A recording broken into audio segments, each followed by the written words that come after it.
Friends, ఈరోజు ఆంధ్రప్రదేశ్ ప్రభుత్వంలో భాగస్వామి అయినటువంటి జనసేన పార్టీ ఆవిర్భావ దినోత్సవం పిఠాపురంలో అంగరంగ వైభవంగా అట్టహాసంగా జరిగింది. ఈ సందర్భంగా జనసేన అధినేతకు, నాయకులు, కార్యకర్తలకు హార్దిక శుభాకాంక్షలు చెప్పుకోవాలి. అయితే గత 11 సంవత్సరాలుగా పార్టీ నిర్మాణానికి కృషి చేసిన లేదా పార్టీ సేవలు అందించినటువంటి, పార్టీ తరఫున సేవలు అందించినటువంటి నాయకులందరి తరఫున జనసేన అధినేత ప్రజలకు కృతజ్ఞత చెప్పి ఉండొచ్చు. కానీ అన్నిటికంటే ముఖ్యంగా ఆవిర్భావ సభలో ప్రధానమైనటువంటి అంశం ఒకటి అందరి దృష్టిని ఆకర్షించింది. ప్రధానంగా ఆ పార్టీ పక్షాన మాట్లాడినటువంటి ఎమ్మెల్యేలు, ఎమ్మెల్సీలు, మంత్రులు, ఎంపీలు వీరందరూ కూడా కూటమి నిర్మాణానికి లేదా ఆంధ్రప్రదేశ్లో కూటమి ప్రభుత్వం నిలబడటానికి ప్రధాన కారకుడు మా పార్టీ నాయకుడు. జనసేన అధినేత చొరవ వలనే, జనసేన అధినేత తీసుకున్నటువంటి నిర్ణయాల వలనే ఇవాళ కూటమి ప్రభుత్వం నిలబడింది అన్నది స్పష్టంగా వాళ్ళు చెప్పదలుచుకున్నటువంటి మాట. దాన్ని పలు సందర్భాల్లో ప్రతి ఒక్కరూ వినిపించినటువంటి మాట. అంతేకాకుండా జనసేన అధినేత తన ప్రసంగంలో కూడా 40 ఏళ్ల రాజకీయ అనుభవం ఉన్నటువంటి తెలుగుదేశం పార్టీని నిలబెట్టడానికి వెన్నుదన్నుగా నిలబడి వాళ్ళ ప్రభుత్వం ఏర్పాటు చేయడానికి మేము చేసిన కృషే కారణమని ఆయన చెప్పడం ద్వారా మొత్తం మీద జనసేన అస్తిత్వాన్ని, జనసేన ఉనికిని ప్రస్ఫుటంగా ప్రస్తావించడానికి రకరకాల ప్రయత్నాలు జరిగాయి. అదొక్కటే కాకుండా కూటమి ప్రభుత్వంలో ప్రధాన భూమిక, ప్రధాన భాగస్వామ్యం జనసేనది అని చెప్పడం కోసం అధినేత సహా ప్రతి ఒక్కరూ కూడా కృషి చేసినట్టయింది. అంతేకాకుండా విశాఖ ఉక్కు ఫ్యాక్టరీ ప్రైవేటీకరణ కాకుండా కాపాడటం కోసం కృషి చేయడంలోనూ, లేదా పోలవరంకి నిధులు తెప్పించడంలోనూ, ఇతరత్ర కేంద్ర ప్రభుత్వ సహకారాన్ని రాష్ట్రానికి మళ్లించడంలోనూ, తెప్పించడంలోనూ తమ నాయకుడు జనసేన అధినేత కృషి శ్లాఘనీయం, అమోఘమని ఆ పార్టీ నేతలందరూ కీర్తించినటువంటి పరిస్థితి. అంటే దాదాపుగా టీడీపీ కంటే 40 ఏళ్ల రాజకీయ చరిత్ర ఉందని చెప్పుకుంటున్నటువంటి టీడీపీ కంటే ఒక మెట్టు పైనున్నామని తెలియజెప్పడం ద్వారా, లేదా ప్రజలకు ఆ సూచన అందించడం ద్వారా జనసేన అస్తిత్వాన్ని, ఉనికిని ప్రస్ఫుటంగా తెలియజేయడం లక్ష్యంగా కనపడింది. అయితే ఆవిర్భావ సందర్భంగా, ఆవిర్భావ జయకేతనం పేరుతో వాళ్ళు చేసినటువంటి సభ సందర్భంగా, ప్రసంగాల సందర్భంగా విమర్శలు కూడా ఉన్నాయి. విమర్శలు, ప్రతిదాడులు కూడా ఉన్నాయి. ముఖ్యంగా ఈ 11 ఏళ్ల ప్రస్థానం, 11 ఏళ్ల నుండి 12వ సంవత్సరంలోకి జనసేన పార్టీ ప్రవేశించింది.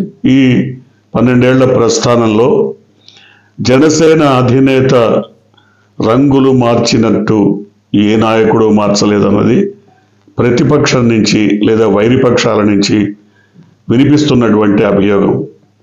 ఆయన చెగువేరా అన్నారు, భగత్ సింగ్ అన్నారు, లేదా చంద్రశేఖర్ ఆజాద్ అన్నారు, ఇంకెవరో అని చెప్తూ, లేదా అల్లూరు సీతారామరాజు అన్నారు. కానీ ఒక లెఫ్టిస్ట్ ఓరియంటేషన్తో, ఎర్రజెండా ప్రాపకం నీడ లేదా ఎరుపెక్కిన రాజకీయాల అనుభవంతో తాను రాజకీయాల్లోకి వచ్చినట్టు చెప్పుకొచ్చినటువంటి జనసేన అధినేత ఇప్పుడు పూర్తిగా ఒక రైటిస్ట్గా మారిపోయి అంటే మతతత్వ రాజకీయాల్లో కూరుకుపోయినట్టుగా కనబడుతోందన్నది వాదన. ఎందుకనంటే ఎక్కడా కూడా ఈ దేశంలోనే కాదు ఏ దేశంలో అయినా లెఫ్టిస్టులకు రైటిస్టులకు మధ్య ఒక పెద్ద అగాధం ఎప్పుడూ ఉంటుంది, కొనసాగుతూనే ఉంటుంది.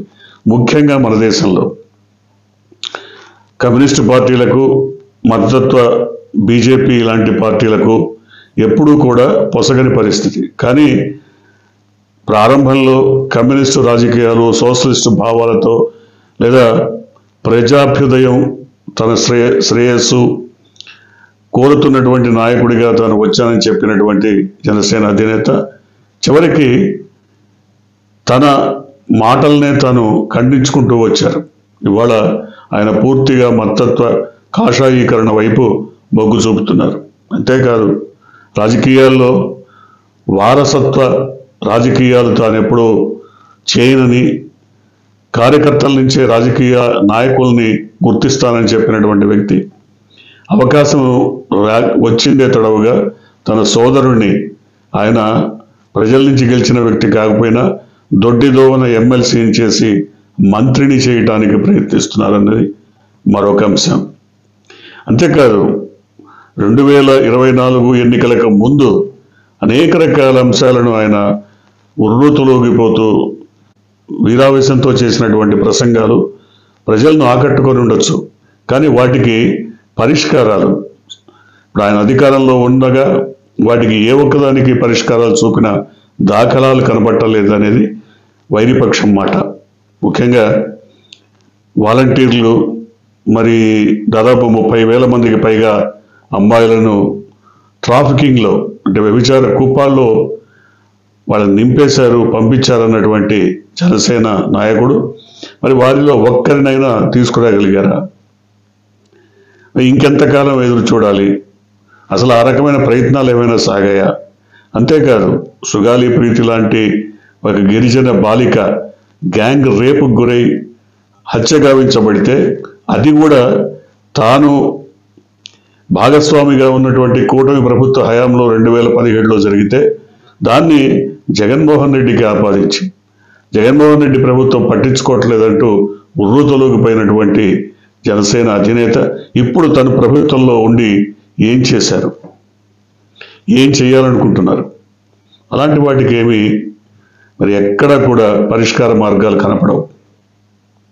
అంతేకాదు చాలా రకాల సమస్యలను ఆయన అప్పటికప్పుడు ప్రస్తావిస్తూ వాటన్నిటికీ పరిష్కార మార్గాలు తను రాగానే చూపిస్తాను అన్నారు. ఉద్యోగుల విషయం కానీ, విద్యార్థుల విషయం కానీ, యువత విషయంలో కానీ తనకంటూ ఒక ప్రత్యేకమైనటువంటి హామీల చిట్టాను కూడా ఆయన వినిపించారు. ఒక పక్క సూపర్ 6 లాంటి హామీల చిట్టాతో పాటు తనకు కూడా ప్రత్యేకంగా షణ్ముఖ వ్యూహం అంటూ ఆయన కొత్త తెర మీదకి తీసుకొచ్చారు. మరి వాటన్నిటి ఊసు ఎక్కడా లేదు. తనకు కులం లేదు, మతం లేదు అంటూనే ఇవాళ మత రాజకీయాల వైపు మళ్ళీపోయారు. కులం ప్రాతిపదికన తాను రాజకీయాలు చేయనంటూనే కనీసం తన కులం వాళ్ళైనా తనని గెలిపించాలంటూ ఎన్నికల్లో అర్థించారు. అంతేకాదు ఉత్తరాది పెత్తనమేంటి, దక్షిణాది రాష్ట్రాలపైన ఈ ఉత్తరాది పెత్తనాన్ని అడ్డుకుంటామని మరి బీరాలు పలికినటువంటి వ్యక్తి గంభీరంగా చేసినటువంటి ప్రసంగాలు ఇప్పటికీ మారుమోగుతున్నాయి. కానీ ఇవాళ ఉత్తరాది పెత్తనం పెరిగిపోయింది. కనీసం మనం కట్టే పన్నుల్లో కూడా మనకు సరైన వాటా దక్కనటువంటి దయనీయమైనటువంటి స్థితిలో దక్షిణాది రాష్ట్రాలు ఉన్నాయి. దీనిపైన కర్ణాటక పోరాడుతోంది, తమిళనాడు పోరాడుతోంది, కేరళ పోరాడుతోంది. మరి మనం ఎందుకు పోరాటం లేదు? సో ఆ పోరాటానికి మీకు ఏదైనా శ్రీకారం చుట్టారా? లేదు. పోరాడటం మానేసి కేంద్రానికి మద్దతు ఇస్తూ కేంద్రం చేస్తున్నవి తప్పిదాలు కాదు, కేంద్రం అన్ని సక్రమంగానే చేస్తున్నాయంటూ మాట్లాడటం ఆత్మవంచన కాదా? సో ఇక్కడే ప్రధానంగా మరి అన్ని వర్గాలు కోరుకుంటున్నది ఒకటే, 12 ఏళ్ల ప్రస్థానం తర్వాత ఆత్మావలోకనం చేసుకోవాలి, ఆత్మ పరిశీలన చేసుకోవాలి. మనం ఏం మాట్లాడాం, వాటన్నిటికీ వ్యతిరేకంగా ఏ రకమైన కార్యాచరణతో ముందుకు సాగుతున్నాం అనేది తెలియజేయాలి, తెలుసుకోవాలి. ఖచ్చితంగా వాటికి ఒకవేళ తాము సరైన దిశలో పయనించట్లేదు అనిపించినప్పుడు ఖచ్చితంగా ప్రజలకు మరి క్షమాపణ చెప్పక తప్పదు. అంటే జనసేన రాజకీయ ప్రస్థానం చూసినప్పుడు ఒక ఉద్రేకపూరిత, ఒక ఆవేశపూరిత ప్రస్థానం నుంచి వచ్చినటువంటి జనసేన పార్టీ ఇవాళ అధికారంలో భాగస్వామ్యం అయితే అయి ఉండవచ్చు. కానీ ఆ పార్టీ పక్షాన ఓటింగ్ పెరిగిందా, ఓటింగ్ ఎంత పెరిగింది, ఇది కూడా కీలకమైనటువంటి అంశం. ఎందుకంటే మొన్న టీడీపీ, జనసేన, బీజేపీ 3 కలిసి పోటీ చేయబట్టి ఒక్కడిగా పోటీ చేసిన, సింగిల్గా పోటీ చేసినటువంటి జగన్మోహన్ రెడ్డిని ఎదుర్కోగలిగారు. కానీ టీడీపీ కానీ లేదా జనసేన కానీ బీజేపీ కానీ నేరుగా సింగిల్గా పోటీ పడి వైసీపీని ఎదుర్కొనే సత్తా ఇప్పటికీ లేదన్న మాట ప్రతి ఒక్కరికి అర్థమైపోయింది. అంటే ఒక బలమైనటువంటి రాజకీయ శక్తిని, వ్యక్తిని ఎదుర్కోవడానికి ఎన్ని రకాల కుతంత్రాలు, కుట్రలు, కుయుక్తులు పన్నినా దాదాపుగా సమాంతరమైనటువంటి ఓట్ బ్యాంక్ ఆయన దక్కించుకోగలిగారు. దాదాపు 40% ఓట్ బ్యాంక్ వాళ్ళ వైసీపీ వెంట ఉంది. అయితే ఇప్పటికి కూడా క్రియాశీల రాజకీయాల్లో తనదైన శైలిలో ఒకవేళ జనసేన అధినేత మున్ముందుకు సాగాలి అనుకుంటే మాత్రం తప్పకుండా ప్రజల ముందు నిలబడి మనం ఏవైతే హామీలు ఇచ్చారో వాటిని నెరవేర్చాల్సినటువంటి అవసరం, చిత్తశుద్ధితో వాటి అమలుకు కృషి చేయాల్సినటువంటి అవసరం ఎంతైనా ఉంది. ఆయన ఏవైతే మాటలు మాట్లాడారో వాటన్నిటికీ ఖచ్చితంగా తను నిబద్ధుడిని నిలబడ్డానని చెప్పాల్సినటువంటి అవసరం ఉంది. ముఖ్యంగా ఇవాళ మరి జయకేతనం పేరుతో ఆవిర్భావ సభ ఏర్పాటు చేసినప్పుడు ప్రస్ఫుటంగా కనిపించిన మాట మాత్రం ఒకటే, టీడీపీని నిలబెట్టడంతో పాటు, అస్తిత్వం కోల్పోయిన టీడీపీని నిలబెట్టడంతో పాటు 40 ఏళ్ల రాజకీయ చరిత్ర ఉంటుందని చెప్పుకుంటున్న టీడీపీని నిలబెట్టడంతో పాటు ఎన్డీఏని నిలబెట్టింది మేమే, కూటమి ప్రభుత్వానికి వాళ్ళ వెన్నుదన్నుగా ఉన్నది మేమే అని చెప్తూ తమ ఉనికిని, తమ ప్రభావాన్ని తెలియచెప్పుకోవడానికి ఎంతగా ప్రయత్నించారో అది నిజానికి ప్రతి రాజకీయ పార్టీకి ఉండే లక్షణమే. అందులో గొప్పేం లేదు. అలాగే ఇవాళ పార్టీ అధికారంలో ఉన్నటువంటి పార్టీ కాబట్టి ఆ మేరకు జన సమీకరణ కానీ, ఆ మేరకు జనం చేరిక కానీ ఇది పెద్ద గొప్ప విషయం కాదు. జనం తప్పకుండా వస్తారు. అధికారంలో ఉన్నటువంటి పార్టీకి అన్ని హంగులు, ఆర్భాటాలు ఉంటాయి కాబట్టి తప్పకుండా జన సమీకరణ తేలికవుతుంది. ఇవాళ సభ విజయవంతమైందనే చెప్పుకోవాలి. విజయవంతమైనటువంటి ఆ సభలో పవన్ కళ్యాణ్ ప్రసంగం కానీ, మిగతా ప్రసంగాలు కానీ యువతను ఆకట్టుకున్నట్టుగానే చెప్పుకోవాలి. అయితే యువత ఏం ఆశిస్తున్నారు, వాళ్ళ ఆశలకు మరి అనుగుణంగా కార్యాచరణ ఉంటోందా, జనసేన ప్రణాళిక కార్యాచరణ ఉంటోందా అన్నది జనసేన అధినేత మరొక్కసారి ప్రశ్నించుకొని ఆత్మావలోకనం, ఆత్మ పరిశీలన చేసుకోవాల్సిన అవసరం ఎంతైనా ఉందని చెప్పక తప్పదు. చూద్దాం ఆ మేరకు జనసేన అధినేత కృషి చేస్తారేమో చూడాలి. మీరు కొత్తగా కనుక ఈ ఛానల్ని చూస్తున్నట్టయితే, మీరు ఇప్పటివరకు మన ఛానల్ని సబ్స్క్రైబ్ చేసుకున్నట్టయితే వెంటనే ఛానల్ని సబ్స్క్రైబ్ చేయండి. వెంటనే వీడియోని లైక్ చేసి షేర్ చేయండి.